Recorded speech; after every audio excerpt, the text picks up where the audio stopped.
Hello and welcome back to my channel. Happy to have you here watching me paint. I am gonna be honest, I painted this back in August. If you've seen my last video, you'll have some context about why that is, but the gist of it is that I just finished my first year of college, which is crazy to say, and that was really overwhelming, and it was quite difficult to find the time to prioritize art. I didn't really paint in my first semester at all, but I took a drawing class in the semester that I just finished.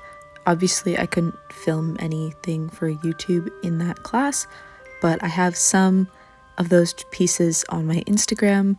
If you hear any rustling around, that is probably my dog who has insisted on sitting on a beanbag while I record this. So this piece was just a really lighthearted piece. It didn't take me that long. It was very meditative to paint. I was kind of trying to make myself like gouache.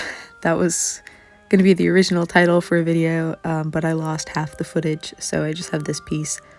I think it made me less angry with gouache, so that's something, but I can't say I'm necessarily a fan. But I'm going to keep trying because I like the way gouache looks, and I'm going to master it because I'm stubborn. I've been really drawn to wings lately, and I'm not really sure why, because for the longest time I've been a bit afraid of birds and still am a bit uneasy around birds. They freak me out. I don't really know why. So I'm not entirely sure why I've been wanting to paint wings and draw wings a lot. Maybe it's a way of processing that phobia. So now you get this raven prince. I don't know why this piece was so easy to make, or it wasn't easy, but it came together quite quickly and without too many hiccups, which is strange for gouache. I think the main reason is that I'm learning how to control my water with gouache, which I think is even more important than with watercolor.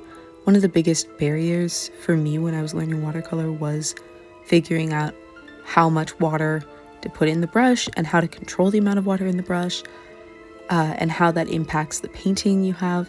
And now that's kind of second nature. And with gouache, from what I've seen, that's even more important because you don't want to put a layer that is more watery on top of a thicker layer. So it's a lot more to keep track of. I think the watercolor paper helps me personally to use gouache because I know how watercolor paper works with water. And I think it also kind of absorbs the water a bit quicker from the wet layers versus a mixed media paper. Not that the mixed media paper is bad. I did a whole gouache hands series using mixed media paper, but I also have a sketchbook that has mixed media paper, and I cannot stand the paper in that sketchbook. I hate it with pencil. I hate it with gouache. I hate it with watercolor. The only thing that it's okay with is ink, and I don't make enough ink drawings, so who knows what will become of that sketchbook, but I can't use gouache in it, so I decided to use gouache in my watercolor sketchbook, and I think that's helping. It was really satisfying to watch the paint meld together and blend, and it just felt very buttery, if that makes sense. The whole process just felt like butter in a very good way.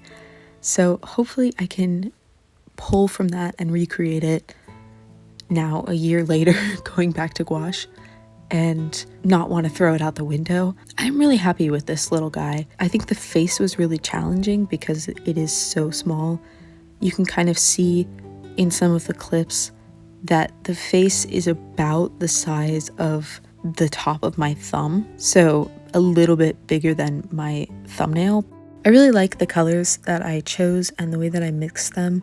I've had an issue with gouache where it tends to get really muddy, but I had a pretty clear vision of what I wanted to do color-wise, and I ended up using fairly pure colors from the gouache set that I have, which is the Himi Miya gouache that you see everywhere. But a lot of their pure colors are really pretty and bright, so I ended up using those and not really mixing them with white all that much, and more mixing the dark indigo color with the lighter blue that already has some white in it, instead of adding white to the indigo and making it muddy, if that makes sense. And I think that that was a pretty good strategy. The major takeaway from this video is basically that I need to be better about prioritizing art, and I will be better about prioritizing art. I've figured out the sort of workflow that I have in college. I figured out more how to manage my time, because jumping from high school level of work at a not very challenging high school to college level work at a notoriously challenging college was very difficult. And I think I have a better grasp on what I'm doing now and can manage my time so that I still have the energy to do art at the end of the day. And regardless, I have this whole summer, so I can try to do as much art as possible this summer and hopefully share it with all of you. Thank you for listening to me ramble a little bit about art. That's kind of what this channel is, but I appreciate it nonetheless, and I hope this didn't come off as too whiny, because I really am grateful for any time that I can find to make art.